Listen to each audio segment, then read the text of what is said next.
Welcome to Business of Being Black with Tammi Mack. I am Tammi Mack on Foxsoul. So many Americans believe that the United States represents freedom and liberty.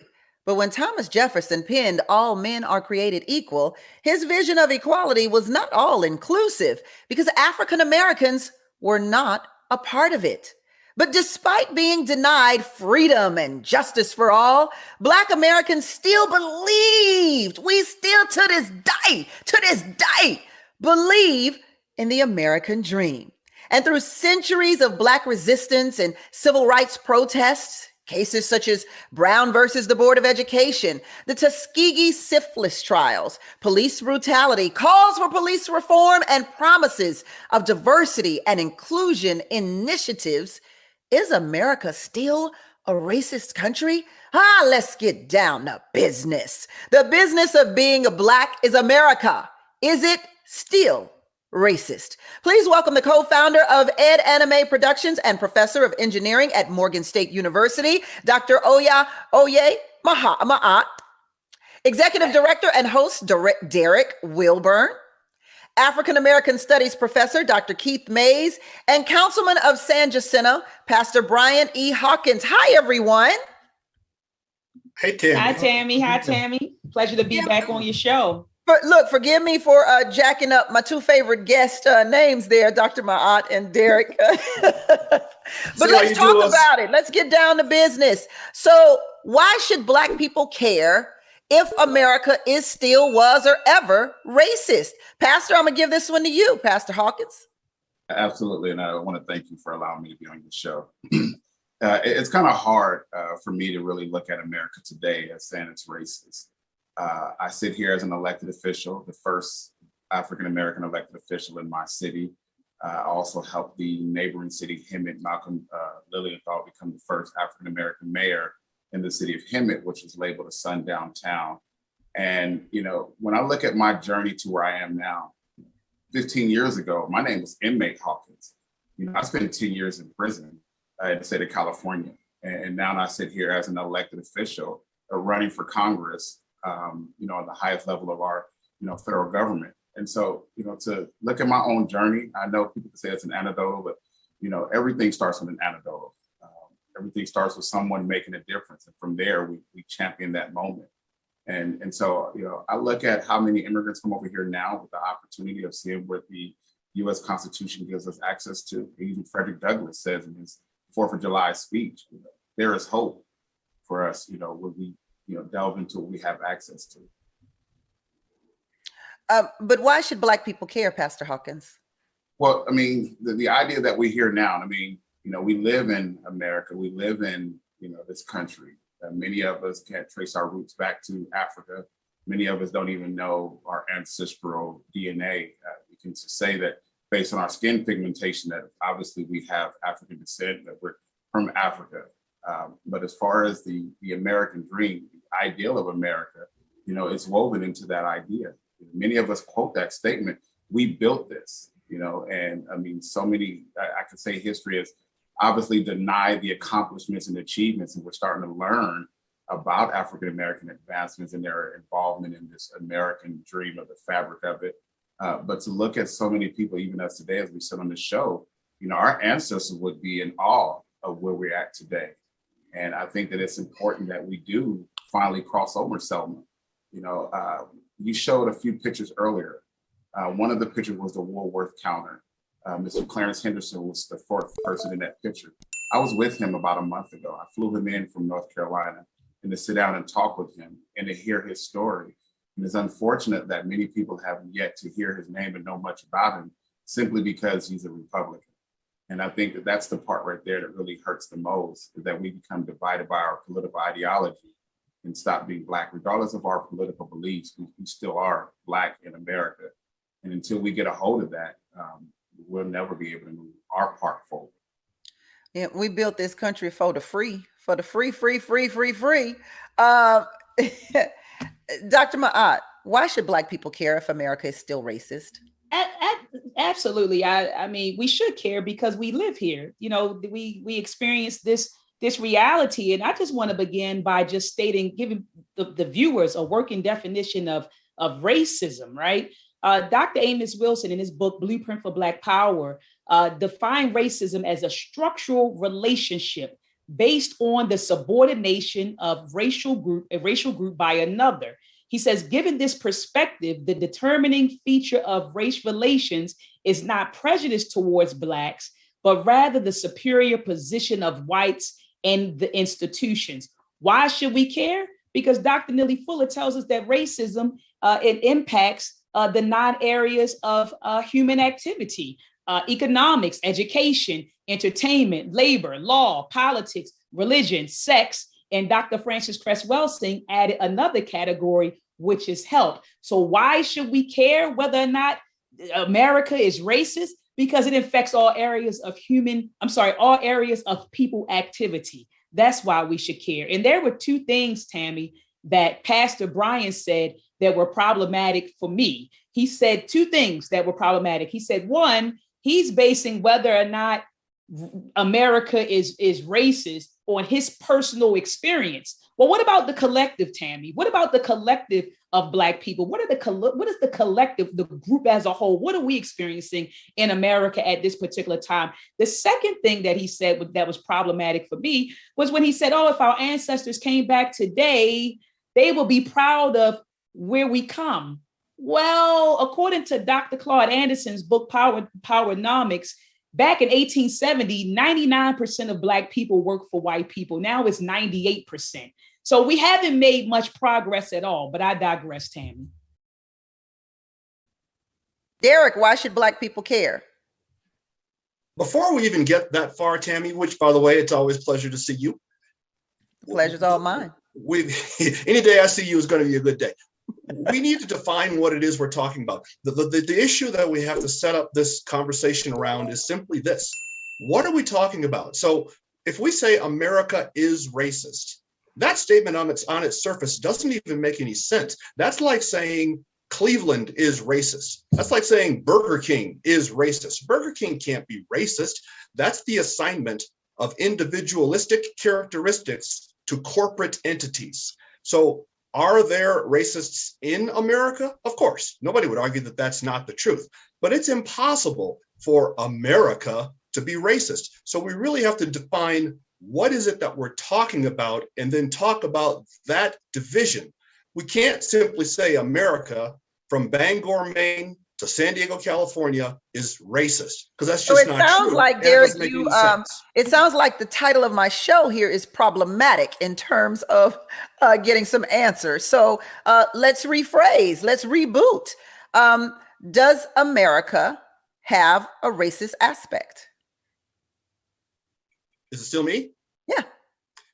America, no, because individuals in America may, even institutions in America may. We may look at, for instance, the institution of home lending.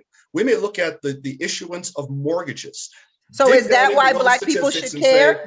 Is that why Black people should care? Because of course, like mortgage? Of course, and we can do that, but you can't simply say America is racist. That just doesn't make any sense. Is there racism in America? Of course. Does that make better sense to you? There is racism in America. Nobody with a brain would deny that fact. Tammi, the initial conversation. Hold that thought. Keith, okay. Why should Black people care if there is racism in America? I've adjusted the question so that it won't be problematic. Thank you. Black people should care because they still are the victims of racism. And a country and its institutions are only as good as the people who are in them and run them. So your question could be semantic. You can make, Tammi, semantic adjustments, but the question is still the same question. This country is still through and through racist. We only have to look at the recent developments around education and the banning of books, particularly books by Black authors. All we have to do is look at the voter suppression laws in the last 10 years. Because the Supreme Court in 2013 and shall be beholden overturned many of the provisions of the Voting Rights Act. So we always have, I tell my students all the time, we have a Black and brown movement, but we also have a white counter movement. And there are a certain segment of white America that will not rest until all of the gains that Black people typically make in a generation are rolled back. And that's a fact. You look at the history of this country over the last 100 years, and there's always a white counter movement. And I tell my students this as well, that politicians don't roll out of bed typically and give you rights. Grassroots movements, organizations, well-meaning people, ordinary folk, leaders have to fight for those rights. They have to put pressure on the system to get a modicum of progress. And typically that progress comes through new legislation, new laws. So the mere fact that Black people have to continue to still fight for basic rights tells you that America is still racist. That's right. What basic rights are we still fighting to get? Voting rights. We don't have voting rights? We don't have them in the way that we had them 50 years ago. How so? Because we have new voter suppression laws that will deny people a right to a vote if they don't have certain things. Like the ability to demonstrate that they are themselves. So the producing identification and proving that you are indeed yourself is voter suppression. You didn't need it. Why do you need an identification to go and exercise your right to vote? Why do you need anything? So why do you need an identification to check into a hotel? But here's the thing. If you didn't need these things 50 years ago when the Voting Rights Act was passed, if all you needed for most of the history of voting rights, and we only got voting rights since 1965, if you never needed anything more than a utility bill, why is it that the state governments are requiring that I have a voter ID card? Let's take a break on that and come right back on Business of Being Black with Tammi Mack. We'll take a quick break. Welcome back to Business of Being Black with Tammi Mack. I'm Tammi Mack, and the business of being Black today is America.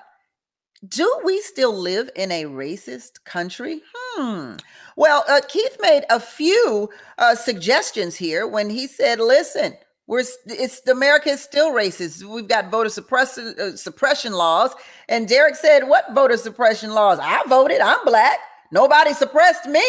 Keith, I'm sure you voted. Dr. Maat, I'm sure you voted. Pastor, I'm sure you voted. We're all Black. Where's the suppression here? Derek, is that what you wanted to suggest? How is that racist? We all voted. If the law says that anybody and everybody must prove that they are themselves in order to vote, then how is that discriminatory against Blacks? That's like saying that we don't have the ability to produce an ID, but white people do. I'm not buying that. And frankly, I think it's insultful for the system to tell us that we can't produce IDs, but it isn't discriminatory to have whites produce IDs. No, they just know exactly, who is likely to be able to produce one based on levels of poverty, based on the way we live. So the mere fact that we are required to produce an ID has everything to do with race and socioeconomics. And so they know that. Listen, a lot of the Jim Crow laws were race neutral. Come on. Yes, poll taxes, grandfather clauses said nothing about race. Just like the voter ID laws say nothing about race, but they know who the laws will impact. They know that. Okay, so Blacks can't produce IDs, whites can. Got it. I think that's an unfair argument because many individuals, you talk about the low income area, you need an ID to apply for low income benefits. And so to suggest that individuals don't have an ID or it's hard for them to get an ID, how are they able to acquire state or government benefits without an ID? As a matter of fact, I recently saw an interview out in Atlanta, Georgia, where it's kind of becoming the center of voter suppression. Out in Georgia, they walked around and asked many individuals, including some homeless people, about actually having access to an ID. And many of them, if not all of them, said that they had an ID. So I think that argument is becoming more just a media talking point than the actual truth. No one is being denied access to an ID. And if so, if the amount of money that's being spent, the government can easily develop a program to make sure and assist that everyone do have an ID. Pastor Hawkins, I want to stay with you on this for a minute because you suggested that America's no longer racist because you just helped the first African-American mayor come into office. Well, my question is, it's 2022.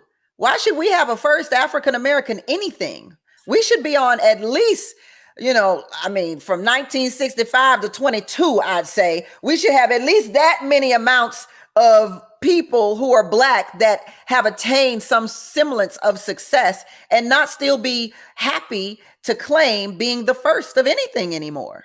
Absolutely, you're right. And so let's go back to what Dr. Maat said in 1870, which she said 99% of blacks, work for whites, and in 2020, 98% blacks work for white. It's not by choice. I mean, it's not by force. And individuals, are choosing not to become entrepreneurs. Individuals are choosing to work, and there's nothing stopping. We have more resources and knowledge and information. I'm big on not being the first. I talk about, it's not about the first, it's about the second and the third. The reality of it is most individuals aren't getting involved. I look here in California, there are 22 million registered voters in the state of California. 22 million, only 704,000 are black. Only out of 22 million registered voters in the state of California, only 704,000 are black. So that tell you something. One, we really don't get involved, whereas in 1965, and that's why I said it's time for us to really cross over Selma. In 1965, we fought for the very rights that now we're taking for granted, or we're not even getting ourselves involved in. And that's the reality of it. It's not about me being the first. I wish I wouldn't have been the first, but there were many people who lived in this community that just didn't see the need to run, or even thought about running, or even thought if it was possible. So, but just the mere suggestion that Black people don't even think it's possible suggests that racism still exists, because there's a mindset. That's the problem with racism. It creates a mentality that exists long after the actual application of it in white people and Black people. Dr. Maat, would you agree? I would agree 100% with you that white people participate in racism, some unconscious and some of them consciously participate. They actually benefit from racism. If you study the policies, let's go back to President Roosevelt, Franklin D. Roosevelt and his New Deal policies. There were policies that were created, and just as Dr. May said earlier, that excluded Black people. They didn't say we're specifically excluding Black people, but what they did was they shaped the policies such that only white people could benefit from the policies. And what that did was create Black ghettos and white suburbs, and it placed white people at the top of the racial hierarchy and Black people at the bottom of the racial hierarchy, which is racism. It's a structural relationship. So I don't understand how anyone on this panel can say that racism doesn't exist when we still exist in an environment that has a racial hierarchy with one group of people at the top and another group of people at the bottom. So to sit here and say there's no racism and we still are dealing with that hierarchy, the hierarchy is madness. And I want to say this, Tammy, before I digress. I want to say this. Earlier today, when you corrected your title, you didn't need to correct your title. Is America racist? Well, to be American, right, someone of America, is to be white, which was a human category that was created in the 1600s, right after the Nathaniel Bacon Rebellion, okay? And along with whiteness came laws, a package of laws that gave psychological and material value to whiteness, which created a racial hierarchy. America is built on racism, and Black people suffer from it while white people benefit from it. Derek, is there a such thing as white privilege? I don't suffer from racism, and I'm Black, so that just proves that. Nobody on this panel has said racism doesn't exist. Nobody. I don't know where Dr. Maat got that. You asked me point blank, does racism exist? I said, yes, it does. And I said, only a fool thinks that it does not. So I don't even know where that's coming from. But we now live in a country where the majority of people who vote, who of course are white, twice voted for a Black man to be their president. During that administration, we had 2 consecutive Black attorneys general. In the previous administration, we had 2 consecutive Black secretaries of state.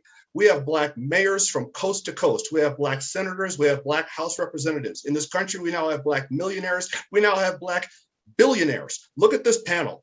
Everyone on this panel has an advanced degree. I know we have at least 2 doctors. I have a master's degree. I'm not sure about you, Tammi, but I know that you must be educated by listening to you speak.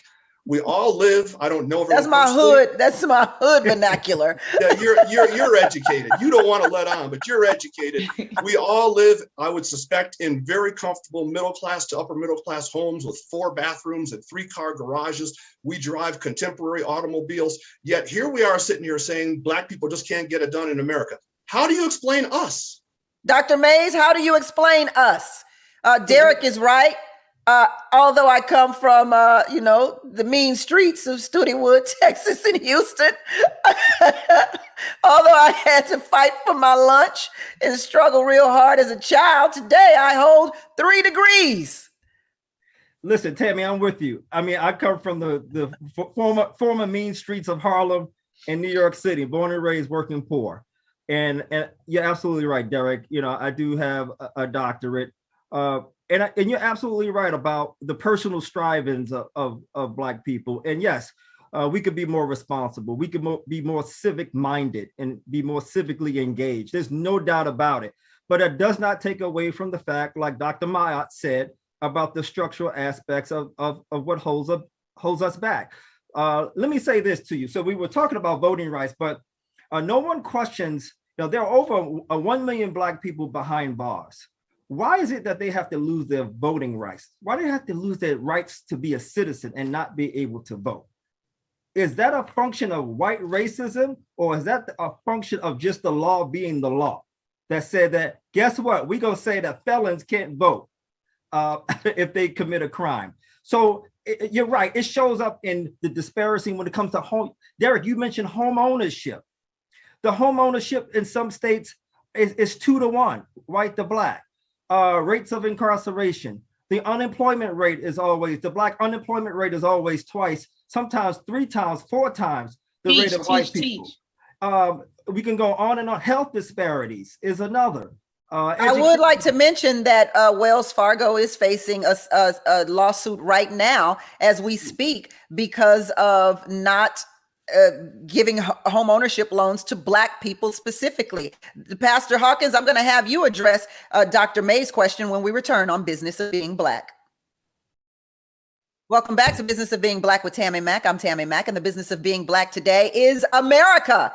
Is it still racist? Well, let's get down to business with my guest today, the co-founder of Ed Productions and professor of engineering at Morgan State University, Dr. Oya Maat, executive director and host, Derek Wilburn, African-American Studies professor, Dr. Keith Mays, and councilman of San Jacinto, Pastor Brian E. Hawkins. Pastor Hawkins, when you say San Jacinto, where is that located? It's in Riverside County, Southern California. In California, okay, because there's a San Jacinto in Texas as well, near Houston. So since we are a global show, I wanted to make sure we knew specifically.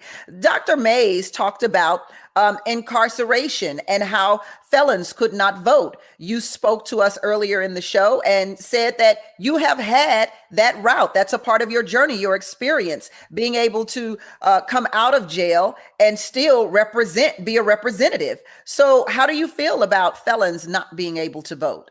Well, it all depends. First, great question. And does that make, because obviously we all know that the jail and the prison system disproportionately affects Black men more than anyone else. So does that make it a racist law? So I think, first of all, the justice system disproportionately criminals more than anything else. We shouldn't label how many people is behind bar based on colors, label it based on crime. I'm sorry, say that again. Yeah, because, people behind bars, color is not the crime. We often say, how many Black men are behind bars, but breaking the law is breaking the law regardless of color. Yeah, but we've also found that when we go and we detect Black men who ended up not being guilty, they are disproportionately represented as well. So there are more Black men who are found guilty that in actuality are not guilty, that are serving prison time. Absolutely. And then that has a lot to do with economic background. Most of the times we find those same cases are individuals who are probably used public defenders. As in the case we saw with O.J. Simpson in the 92 trial of the century, or 94, I believe it was. You have an overwhelming stash of cash. You can hire the best attorneys, and not to suggest he did it or not, but however, that's what it is. I am an ex-felon. So then it's really not about criminal activity that keeps us behind bars. It's about our financial status, which couldn't that also be racist, considering we are disproportionately paid less and have less resources? Absolutely not. I mean, you can't say something because individuals choose not to have, economic background. I mean, Bill Cosby, another case. I mean, there are many individuals. How many athletes right now, that find themselves in some of the same situations. But to address this statement, yeah, I'm an ex-felon. My record is not expunged. I do have all my voting rights. Different states are different. I would definitely encourage different legislation in different states to advocate for. It's one of the reasons why I am running for Congress, because I do want to make sure that my portion of society, what I've been through, is to be a bigger voice for that. I don't believe anyone's rights should be infringed upon. I don't believe, as far as felony goes, I know that legislation, you can vote for certain things to change laws. I'm big on second chances. I'm big on making sure individuals do have their rights restored because I am an elected official. So I do speak towards that. I think that it's disingenuous sometimes when we often bring up that statement, not realizing that felons can vote for legislation that can change laws that can ultimately affect how much time an individual can get. And I think that should be a conversation too that should be had. You don't want a rapist to be able to vote on a law that can change the amount of time that a rapist would do in prison. I do have I'm not so much concerned as mass incarceration. I am why individuals are breaking the law in the first place. So Derek, Pastor Hawkins says, look, he's a felon. It's a part of his journey, but he also votes and he's an elected official. So that suggests that there is some progress in some of the situations and experiences that African Americans, specifically Black men, experience when it comes to racial inequality. Why don't people or can't people see the progress, Derek? You'd have to ask some other people on this panel why they can't see the progress. This would be a racist conversation if white felons could vote, but Blacks couldn't. Now, if we want to talk about why there are more Black felons incarcerated than white felons, that's a different conversation. You have to look at different laws that are written concerning incarceration rules for possession of crack cocaine versus powder cocaine, things like that. But I think everybody can see the progress except for people who choose not to. Right now in America, approximately 12% of marriages are interracial marriages. How does that happen in a racist country? Right now in America, about 21% of all Black people trying to run towards freedom. What? It's Black people trying to run towards freedom. Stop playing me like that. Okay, stop playing me like that. 12%, 20% of adoptions interracial, but interestingly, of those 20% of adoptions, 94% are white families adopting Black children. You don't see Black families adopting white children quite as often. So anybody can see the progress we're making, and if they can't, all they have to do is look at the 44th president of the United States of America and see we've made tremendous progress. I'm kind of tired of that example, to be honest about it. But you're tired of Obama. Dr. Maat, I have to say, there has been progression. So why can't we acknowledge the progression, Dr. Maat? So that's a really a loaded question right there. When you say measure the progression, what are we measuring? Like, how exactly are we measuring progress? Let's just measure from 1965 to 2022. No, listen to what I'm saying, Tammy. How, when you say we've made progress, you have to talk about how you're measuring that. You have to understand I'm an engineer. That's what I do for a living. And so you have to define progress and what that looks like. How are you measuring that? According to Pastor Brian, he's measuring that based on his personal experiences. Derek is measuring it based on this panel. What are we looking at when we measure progress? We have to look at the collective. So that means looking at home ownership, looking at the employment rate, right? Looking at the mass. So there are different factors that you need to look at in order to measure progress. You can't say, because some Black people are doing this and some Black people are doing that. As a collective, we are progressing in America. You have to you have to really detail, what does that look like? Because progress to me, Tammy, is complete freedom and sovereignty. That's what progress looks for me. Like, we're moving in the direction of sovereignty. We're not moving into the direction of sovereignty. We're moving in the direction of being comfortable under the domination of another group of people. So see, Derek and people like Pastor Brian, they think we're making progress, but we're still dominated by another group of people. How is that making progress? Dr. I'm dominated by white people. Go ahead. Yes, we are. Dominated by Yes, white we are people. still being dominated by white people. Absolutely. There is Absolutely. nowhere in this country that you can't go. Nowhere. Absolutely. You can buy a ticket. You can check into any hotel. If you can buy a home in any neighborhood of which you can afford it. You can do anything in this country that you choose to do. There's Can one you, thing. Derek? Can There's you? one thing that people like Dr. Maat do not do. American, United, Virgin Atlantic, all these places sell one-way tickets out of the United States. Very few blacks ever buy them. And there's a reason for that, because we No, have black freedom people and are sovereignty in repatriating, this Derek. country. Oh, Derek, are you Black telling people black are folks to go back to Africa? Black No, people not at are all. repatriating. No, no, France. I mean, no. we can live wherever we want to. Black- we can black go people anywhere are we want to in this repatriating, country. There is we nothing built the restricting country. us from going anywhere in this country. Because we Nothing. built it. We built it, Derek. We built So the what? country. Yeah, I don't So have to what? go We can't go anywhere. nowhere. We can't. We will never go anywhere. We built it without. What do you mean we built it? We built it with our bare hands. With our bare hands, we built Chicago, Illinois, Yes, we did. skyscrapers. Yes, We built this did. country. We Derek. built We the built this interstate- country. The interstate highway system that connects all the cities in this country was built by blacks. Slave labor built the United Slave labor States built of the America. And interstate that's a highway fact, system. Derek. And that's a fact, Derek. If- We if- Wait a built- minute, wait a minute. If it is- wait, wait, That's Slave a fact. labor built the interstate highway system when the automobile wasn't invented for another 60 years. No, what I mean- they did was they took the interstate highway and they ran it through black neighborhoods across the country. Come No, on. that's not what you said. You said that That's- slaves built it.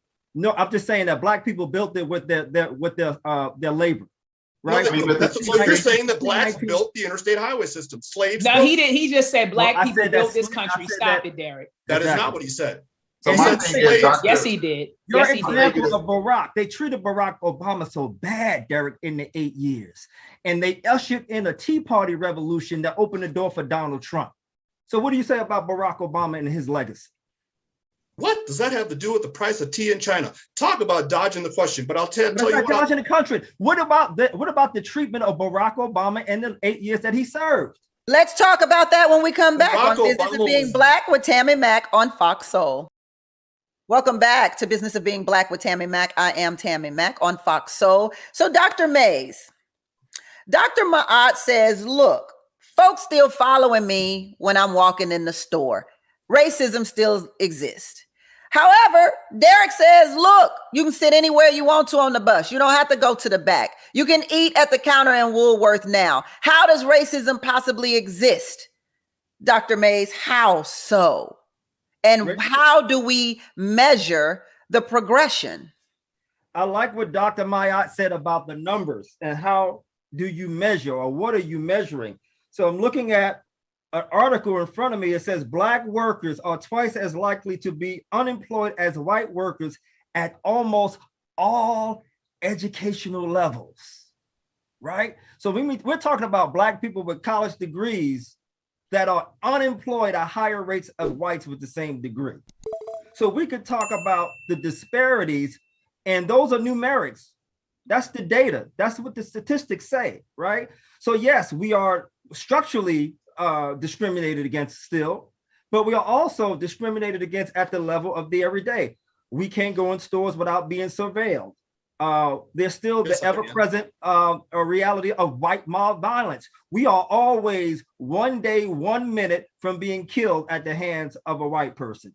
Not because, wait, Derek, not because it was accidental, but because it was purposeful and it was racially motivated. How many white people do you know are killed that's racially motivated at the hands of somebody Black? That's Very the good. wrong question. Pastor Hawkins? That's the evidence. I That's want the you to evidence. jump in here, That's Pastor the wrong Hawkins. question. Yeah, it's unfortunate that here we are in 2022 and we're still trying to find racism in America. It's like we're intentionally looking for it. Well, So now we we talk don't about- really have to look for it. It No. just kind of finds us. Well, Right. it is because, well, here's the thing though. At the end of the day, one, I don't live in the suburbs. I still live in the hood. So that's number one. So I don't live in, I don't got 4 or 5 bathrooms, and I don't have a degree. As a matter of fact, I got my high school diploma when I was in jail. And so to be on this panel really kind of like sales talk about measurement. So in 1972, there was a convention in Gary, Indiana, right? 1972, it was called like the Black Convention. If you go and look it up, it was really powerful. Out of that convention, this was the year that Shirley Chisholm was running Unbossed and Unbothered. Yes. And she ran for president. That following election, over 3,000 newly Black elected officials were in office. Why? Because they had a center agenda. And we often say, we're not progressing and moving forward. So the question is who? Even Harriet Tubman, as far as freeing slaves, literally made a quote, said, I could have freed more had slaves known that they were slaves. And so the thing is, there are many individuals, and I do agree with Dr. Maat, that are comfortable. But to make an excuse and say we're not progressing and moving forward, you can't blame the collection of individuals who have gotten comfortable on the plantation, that have gotten comfortable in servitude, have gotten comfortable not want to move forward. Not everybody wants to move forward. Not everybody want to go and get degrees and actually live the American dream, or whatever dream you want to subscribe it to. So to suggest that Black people aren't progressing, no, but there are many Black people that are progressing. The thing is, we're not telling enough of those stories. You're a doctor at Morgan State University, an engineer. I remember watching Hidden Figures, and a Black woman, right, was talking about becoming the first Black engineer. And so I guess her shoulders is the progression measurement of where you're at now. And I know that there are many more Black engineers. The problem is we're telling more stories of being victims than being victors. We're not sharing the Dr. Maat stories. We're not sharing the Tammi Mack stories. We're not really pushing neat stories of how far we have come, because the moment we tell those stories, we throw anecdotal out there. We mentally find the excuse of it. If we start sharing what we have accomplished in America, what we literally, and I'm talking about today, Tyler Perry bought a plantation, Confederate land, and built one of the biggest, he literally moved Hollywood to Atlanta. And then portion of the Black Panther movie was filmed on an old plantation. And he has a freeway entrance with his name on it. This man was homeless in the late 90s to where now he has a freeway exit. Only in America, and that's a quote that the boxer great said, only in America can we do that. Nowhere else in the world can we have and do what we're doing here. We need to just start telling more of those stories. And the more we tell them, the more stories we tell of Tammi Mack, I guarantee you, she'll be the #1 broadcaster show on here, because these dialogues aren't happening. And I love the fact that it's a free range dialogue, because it just goes to show you how much censorship is happening. This conversation is probably one of the most brilliant conversations I've been a part of, because it has no control to it. Well, Don King, you're talking about Don King, Pastor Hawkins. Thank you. I appreciate it. I got you back. Go ahead, Derek. Go ahead. No, Tammi. Pastor is absolutely right. But Dr. Mays has said a couple of things that are very, very, very concerning. So the idea that we are all one day away from white mob violence taking our lives is simply not true. The most dangerous thing in this country for a Black man is another Black man, not the KKK. Right now, you know how many brothers were shot in Chicago this weekend alone? For some reason, we never want to talk about that. We want to find the 2 or 3 instances of white mob violence that occur every year and turn that into a problem, when today, before we end this show, a couple of guys are going to get shot in their own neighborhood. I have to say, Derek, I'm a little tired of that argument too, as if Black people... Tired of the truth? Well, I'm tired of the fact that we are pushing that some people push the agenda that Black people are constantly killing Black people, as if white people don't kill white people. I mean, it's ridiculous to say. That's what we're talking about. Honest opinion. And you can talk to Ahmaud Arbery when you talk about white people just coming after Black people out of nowhere for no particular reason. Nobody said it does exist. Right. Nobody said it doesn't happen. Doesn't exist. Nobody said it doesn't happen, but what Dr. Mays said is we're all one day away from being killed by white mob violence. That's just not true. But the reason why I say that is because of the racial animus and bigotry that's still directed toward Black people. That hasn't gone away, Derek. That will never go away. And we have to acknowledge that for what it is. One would think that Ahmaud Arbery was 100 years ago, we've lived in the days of lynching. But the mere fact that occurred in 2021, 2020, whenever it happened, tells you that white racism, white mob violence still structures the lives of Black people. That's all. That's a fact. That's a fact. And Dr. Mays, I just want to say, and Dr. Mays, I want to say too, that we're literally, it doesn't matter your educational status. It doesn't matter your social economic status. Like you said, Dr. Mays, any of us could get it.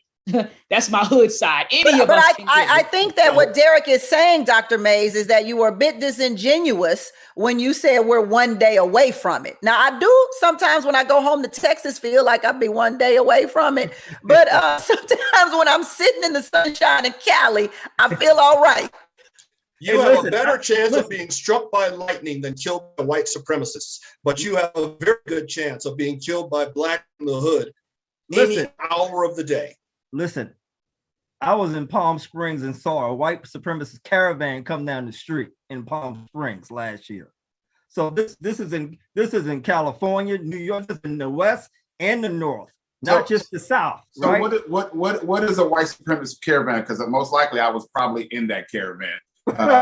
Really? So I'm trying to figure out, because we're becoming now to where we're really attacking the very fabric of America. Dr. Maat said that when the Constitution was written, she quoted Thomas Jefferson, but then leave I out. didn't know Thomas Jefferson. You got the wrong person. You referenced Thomas Jefferson. I didn't reference Thomas Jefferson. It was me that referenced Thomas Jefferson at the top of the show. Okay. Well, Thomas Jefferson was brought up in the conversation as saying that, when the America was fabric and was started, it was started for a white agenda. And you can make that argument that it was started with a white agenda. However, you leave out the amended agenda.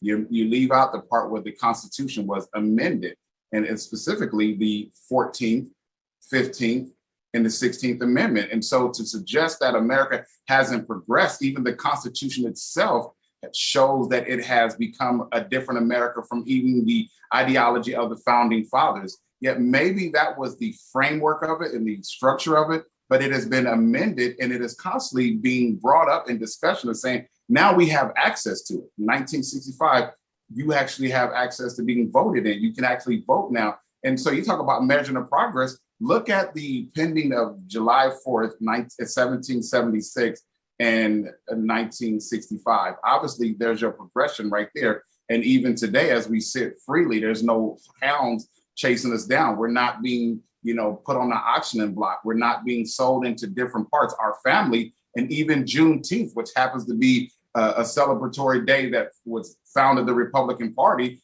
Juneteenth was the day that you can make that argument, but I can make it probably even better one. Let's make the argument later. I'll go to break right now. Thomas Jefferson's a very problematic figure. Welcome back to Business of Being Black with Tammi Mack. I am Tammi Mack, and thank you so much for being here today. The Business of Being Black is America Racist. Please welcome the co-founder of Ed Anime Productions and professor of engineering at Morgan State University. Dr. Maat is here with us. Executive director and host Derek Wilburn is back. African American Studies professor Dr. Keith Mays, and Councilman of San Jacinto, Pastor Brian E. Hawkins. Pastor Hawkins was talking about a couple of constitutional amendments, I believe. Dr. Maat, you wanted to respond? Yeah, so he mentioned some constitutional amendments. Specifically, he mentioned the 13th Amendment, and a quick Google search will show that it was the 13th Amendment was written and ratified in 1789. So he's saying we had all of these laws and amendments, right? But in 1789, Pastor Brian, we were still in slavery. We weren't emancipated until 1863. So although these amendments that you're speaking of were added to the Constitution, we had to understand we were still in slavery, right? 1789, we were still enslaved. So what do you mean we had amendments? You got to remember, Pastor Brian, and I would suggest that you read the book, The Falsification of African Consciousness by Dr.